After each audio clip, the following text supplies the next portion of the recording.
సాయిరామ్. సమర్థ సద్గురు సాయినాథ్ మహారాజ్ కి జై. ముందుగా మన సాయి కుటుంబ సభ్యులందరికీ నమస్కారం అండి.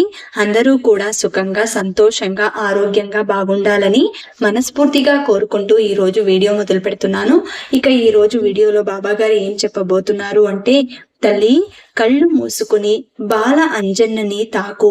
నీలో ఇదొక్కటి సరి చేసుకుంటే రేపే ఒక పెద్ద శుభవార్త అందిస్తాను అని బాబా గారు ఈరోజు ఒక చక్కటి సందేశాన్ని మనకు అందిస్తున్నారండి.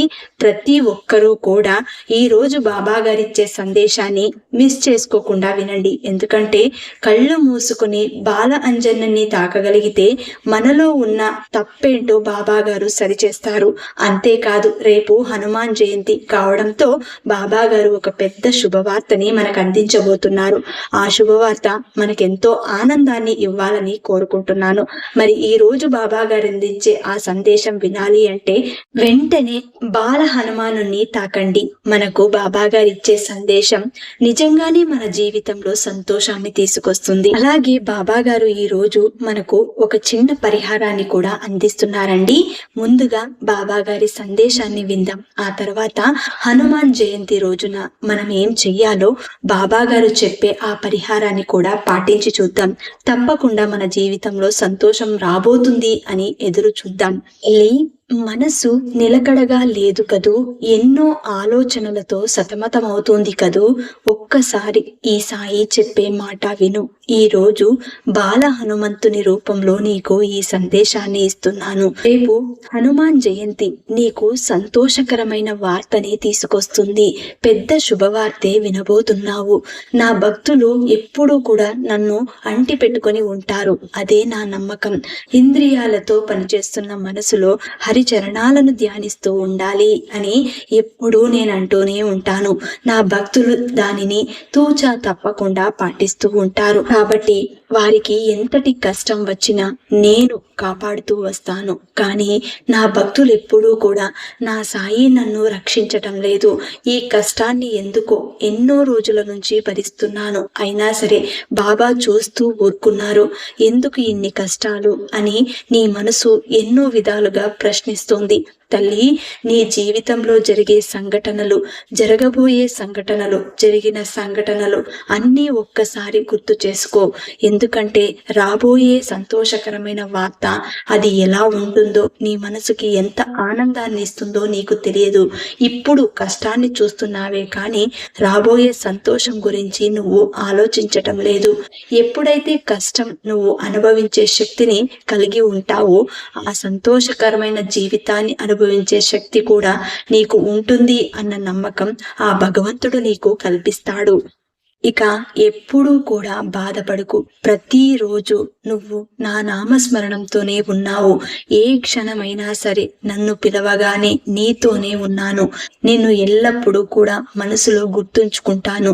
ఇంకా ఎందుకు భయపడతావు? ఎప్పుడైతే నీకు ఇబ్బంది కలుగుతుందో, ఎవరైనా నిన్ను ఇబ్బంది పెట్టినా సరే ఒక్కసారి నా నామాన్ని పలుకు. వెంటనే నీకు అక్కడ ఉన్న కష్టం తొలగిపోతుంది. ఎవరు ఇబ్బంది పెట్టినా కూడా వారు కూడా అక్కడి నుండి వెళ్ళిపోయేలా చేస్తాను. చెడు మాటలతో ఎవరినైనా సరే బాధ పెడితే నన్ను బాధ పెట్టినట్లే అవుతుంది. కానీ ధైర్యంతో బాధను సహిస్తే నన్ను కూడా ఎల్లప్పుడూ సంతోషపరిచినట్లే అవుతుంది. తల్లి, ఈ ప్రపంచంలో చాలా మంది వ్యక్తులు ఉన్నారు. ఒక్కొక్కరు ఒక్కొక్క స్వభావం కలవారు. అందరూ నీలాగే ఉండరు. నీ జీవితంలో జరిగే సంఘటనలన్నీ కూడా ఇంకొకరి జీవితంలో జరుగుతాయి అని నమ్మకు. ఒకరి సంతోషాన్ని చూసి బాధపడకు. నీ సంతోషమే నీకు బలంగా ఉంటుంది. ఎప్పుడైతే నువ్వు కష్టం చూసి కరిగిపోతావో ఆ కష్టం నిన్ను ఇంకా భయపెడుతూ నీతోనే ఉండిపోతుంది. ఎప్పుడైతే ఈ కష్టం నాకెంతలే అని నువ్వు దానిని సహించగలిగే శక్తిని కలిగి ఉన్నప్పుడే నువ్వు జయించగలవు. తల్లి, ఏది ఏమైనా నీ మనసులో ఆందోళనలు తీసివేయి. రేపు హనుమాన్ జయంతి జరగబోతుంది. నీకు సంతోషకరమైన జీవితం రాబోతుంది. నీ ఆలోచనలే నిన్ను వెంటాడుతూ ఉంటాయి. కాబట్టి ఆలోచనలు చేసేవన్నీ కూడా మంచిగా ఉండేలా చూసుకో. జీవితంలో ఏదో జరగబోతుంది, ఇక నా జీవితం ఇంతేనా బాబా అని నువ్వు అడిగినప్పుడు నా ప్రశ్న నీకు ఒక్కసారి నన్ను చూస్తే అర్థమవుతుంది. ఉంటుంది.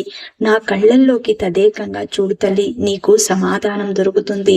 ప్రపంచమున మీకు ఇష్టం వచ్చిన చోటుకు వెళ్ళవచ్చు. నేనెప్పుడైనా సరే ఎక్కడికి వెళ్ళినా సాయి అని పలకగానే నీకు అక్కడ దర్శనమిస్తాను. హృదయపూర్వకంగా నీ గురువును ప్రేమిస్తే ఆ గురువు తక్షణమే నీకు ప్రత్యక్షమై నీకున్న సమస్యని పోగొడతాడు. నా భక్తులు నన్నెట్లా భావిస్తే నేను కూడా వారికి అదే విధంగా అనుగ్రహిస్తాను. నా భక్తుల మీద నా అనుగ్రహం తప్పకుండా ఉంటుంది. ఎలాంటి గ్రహ పీడాలు కూడా వారికి లేకుండా చేస్తాను. ఎలాంటి దోషాలు లేకుండా ఎంతటి శక్తినైనా వారి నుండి దూరం చేసి వారి జీవితం సంతోషంగా ఉండేలా చూస్తాను. జీవితంలో కష్టాలనేవి సహజంగా ఉంటాయి, కానీ వారు చేసే కర్మలనేవి ఎవరి నుంచి తప్పించలేరు. అవి మంచి కర్మలైతే ఇంకా మంచిది, చెడు కర్మలైతే అనుభవించక తప్పదు. ఎవరైతే ఎప్పుడు కూడా శ్రద్ధ సబూరితో దైవాన్ని అంటిపెట్టుకుని మంచి కర్మలు చేస్తారో వారి జీవితంలో సంతోషం మాత్రమే ఉండేలాగా ఆ భగవంతుడు కాపాడుతూ వస్తాడు. ఎవరైతే చెడు కర్మలకు పాల్పడతారో తక్షణమే వారు కష్టాల పాలవుతారు.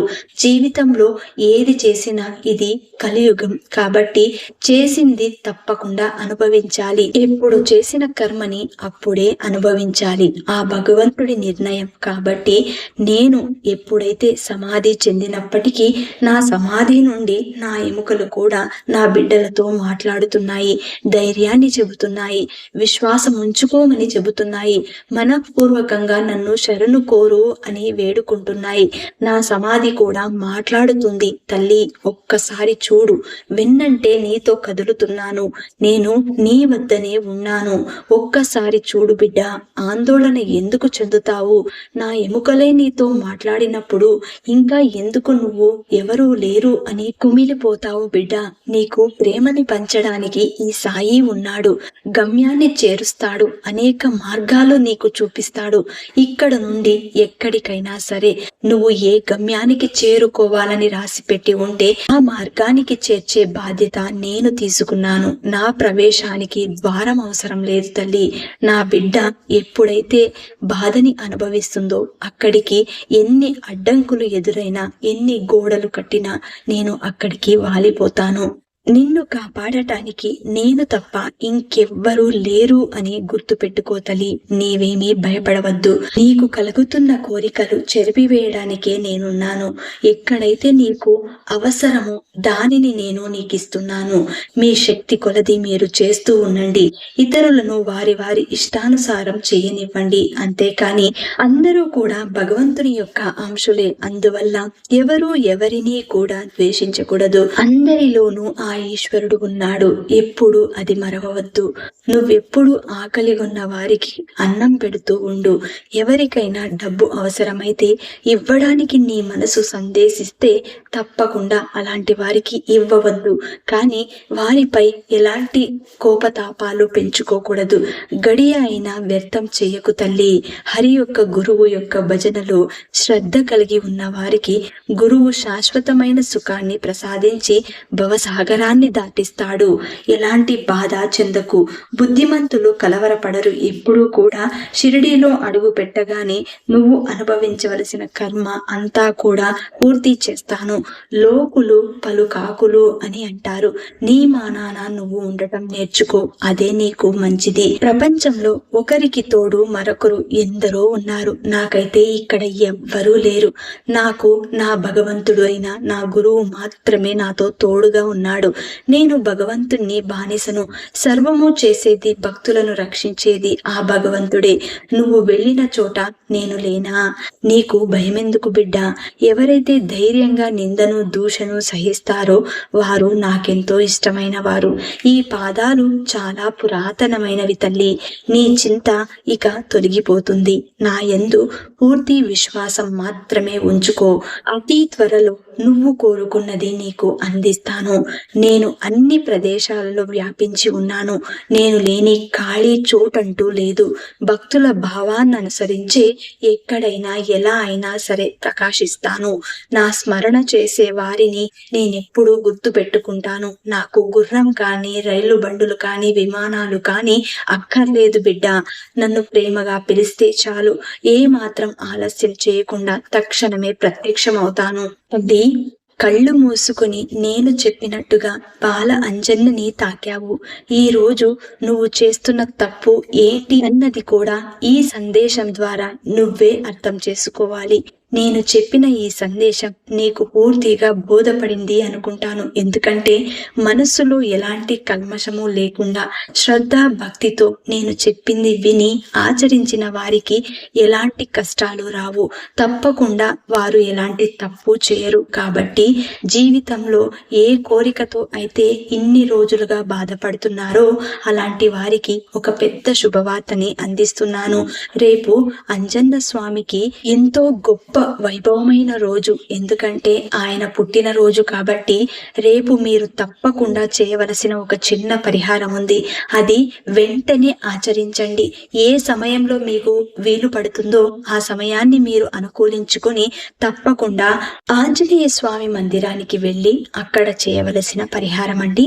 ప్రతి ఒక్కరూ కూడా ఈ రోజు బాబా గారు అందించే ఈ సందేశాన్ని మిస్ చేసుకోకుండా ఈ చిన్న పరిహారం ప్రయత్నం చేయండి. మీకున్న సమస్యలన్నీ కూడా బాబా గారు తొలగించడానికి ప్రయత్నం చేస్తున్నారు. రేపు హనుమాన్ జయంతి శనివారం రావడం ఎంతో విశేషం. ఎందుకంటే హనుమంతునికి శనివారం ఎంతో గొప్పగా పూజ చేసుకుంటాం. మంగళవారం శనివారం అంటే ఆయనకి ఎంతో ఇష్టం. అలాగే హనుమాన్ జయంతి రావడం కూడా విశేషంగా పరిగణిస్తోంది. కాబట్టి ప్రతి ఒక్కరూ కూడా రేపు ఉదయం తలంటూ స్నానం ఆచరించి మీ ఇంట్లో ఆంజనేయ స్వామికి జలాభిషేకం చేయండి. అంటే మీ ఇంట్లో విగ్రహం గనక ఉంటే ఒక చిన్న పళ్ళెంలో పెట్టి ఆయనకు జలాభిషేకం చేయండి, లేదంటే పాలాభిషేకం చేయండి.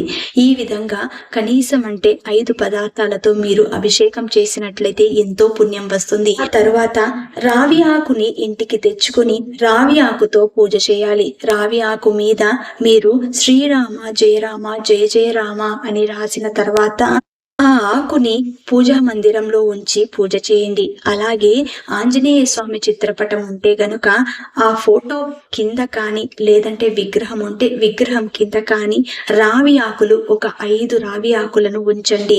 ఆ తర్వాత రావి ఆకుతోనే దీపారాధన చేయండి. ఎందుకంటే ఆంజనేయ స్వామికి రావి ఆకు అంటే చాలా ఇష్టం. కాబట్టి తప్పకుండా ప్రతి ఒక్కరూ కూడా మిస్ చేసుకోకుండా ఆయనకు రావి ఆకుతో దీపారాధన చేయండి. మట్టి దీపంలో పెట్టడానికి ప్రయత్నం చేయండి. ఇంకా ఆయనకు ఎంతో ఇష్టకరమైన నైవేద్యాన్ని పెట్టవచ్చు. రావి ఆకులోనైనా పెట్టండి. మీరు తయారు చేసిన ప్రసాదాన్ని రావి ఆకులో పెట్టి మీరు కూడా అందరూ ఆరగించండి. పూజంతా పూర్తి అయిన తర్వాత మీ ఇంటిల్లిపాది దానిని స్వీకరించవచ్చు. ఇక ఏ ప్రసాదం పెట్టాలి అంటే మీ శక్తి కొలది ఏం మీకు అవుతుందో అది చేసి పెట్టవచ్చు. ముఖ్యంగా ఆయనకు స్వీట్స్ అంటే చాలా ఇష్టం. అప్పాలు అంటే ఇంకా ఇష్టం. మీకు నచ్చినది మోతీచూర్ లడ్డు ఇలాంటివి ఏవైనా సరే ఆయనకి ఇష్టమైనవి మీరు అందించవచ్చు. అలాగే ఒకవేళ మీకు ఇవన్నీ చేయడం కుదరదు అనేవాళ్ళు తమలపాకులో 2 అరటి పళ్ళు పెట్టిన హాయిగా తృప్తిగా ఆరగించేస్తాడు హనుమంతుడు. కాబట్టి మీ శక్తి కొలది మీరు నైవేద్యాన్ని తయారు చేసి పెట్టవచ్చు. ఇవన్నీ చేసిన తర్వాత ముఖ్యంగా మీరు చేయవలసింది రామ మందిరానికి లేదంటే హనుమంతుడి మందిరానికి వెళ్ళి అక్కడ రావి చెట్టు గనక ఉంటే ఆ రావి చెట్టు మొదట్లో ఒక చిన్న దీపాన్ని మీరు వెలిగించి రావాలి. అది కూడా తమలపాకు దీపాన్ని వెలిగించండి. ఆ తర్వాత అక్కడ 5 ప్రదక్షిణలు రావి చెట్టుకు 5 ప్రదక్షిణలు చేసి రావాల్సి ఉంటుంది. 5 ప్రదక్షిణలు చేసేటప్పుడు ఓం శ్రీ విష్ణు రూపాయే నమః అని చెప్పుకుంటూ ప్రదక్షిణలు చేయండి. మీకు చాలా మంచి జరుగుతుంది. హనుమంతుని జయంతి రోజున ఏ అన్నదానము లేదంటే వస్త్రదానము లేదు అంటే బ్రాహ్మణులకు గోధుమల దానము మీరు ఇవ్వవచ్చు. ఈ విధంగా మీరు ప్రయత్నం చేయండి.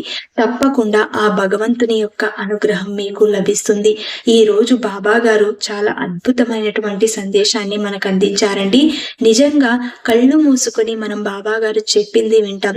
ఈ రోజు ఆ అంజన్నని తాకాము కాబట్టి మన జీవితంలో మనం చేసే తప్పులన్నింటినీ సరిచేసుకొని రేపు ఒక మంచి శుభవార్త వినాలని బాబా గారు ఈ సందేశాన్ని అందించారు. అలాగే ఈ చిన్న పరిహారాన్ని ప్రతి ఒక్కరూ కూడా రేపు హనుమాన్ జయంతి రోజున ప్రయత్నించండి. మీ కష్టాలు తొలగిపోవాలని నేను కూడా సాయినాథుని ఆరాధిస్తున్నాను. మరి ఈ వీడియో మీకు నచ్చితే 10 మందికి అందేలాగా షేర్ చేయండి, లైక్ చేయండి. అలాగే ప్రతి ఒక్కరూ కూడా శ్రద్ధ సబూరి అని కమెంట్ చేయనిదే వెళ్ళకండి. మరి రేపటి వీడియోలో మళ్ళీ కలుసుకుందాం. అంతవరకు సెలవు. సర్వే జనా సుఖినో భవంతు. సర్వం శ్రీ సాయినాథార్పణమస్తు.